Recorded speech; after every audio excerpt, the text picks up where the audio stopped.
Balde-baldeng tubig ang iniimbak noon ni Nanay Marisa sa kanilang bahay sa Barangay Irisan para sa kanilang pang-araw-araw na pangangailangan. Pero dahil sa pagdami ng mga tinatamaan ng sakit na dengue sa kanilang barangay noong nakaraang taon, iniwasan na niya ito. Delikado, di ba, nung dengue. Nag-i-spray kami ng baygon pangkuha ng lamok. Gabi-gabi yun, ma'am. Hapon kami nag-i-spray ng alas 4. Pero yung mga tubig na naiipon naman po, Pinapagpag namin. Ganito rin si Nanay Janeline. Ang ginagawa po namin, mga flower po sa bahay namin, ay tinataw po namin dahil sa dami ng mga flower sa bahay. Mga tubig na naka-stack po sa mga drums, tinataw po namin.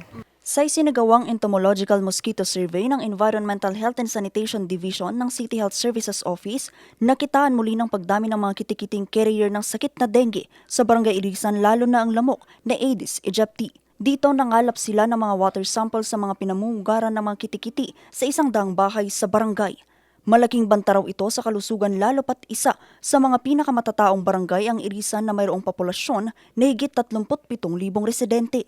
Para mabigyang babala ang publiko, naglabas na ng high-risk warning ang CHSO sa barangay dahil na rin sa panakanakang pag-uulang dulot ng localized thunderstorms. We will be getting the top 10 cases of barangays with high cases of dengue, and the sanitation division will be going around having the entomologic mosquito study.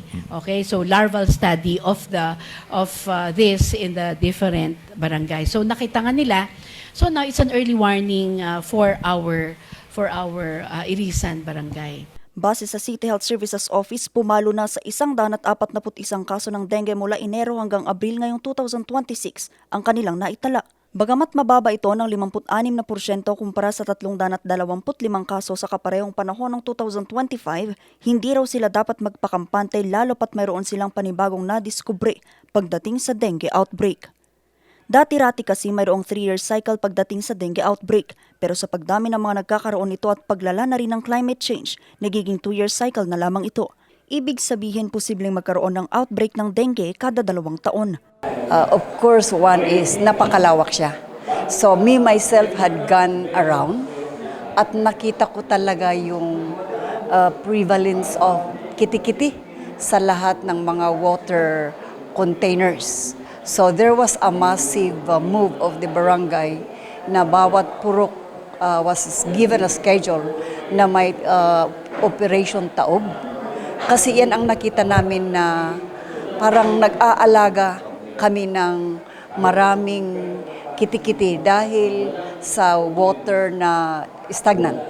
Dahil dito, nakatakdang sumailalim sa pagsusuri ang iba pang mga barangay na kabilang sa top 10 dengue risk areas ng lungsod. Samantala, muling pinayuhan ng City Health Services Office ang publiko na agad magpakonsulta kapag nakakaranas ng sintomas ng dengue. Vanessa Bugtong para sa Nation on the Move.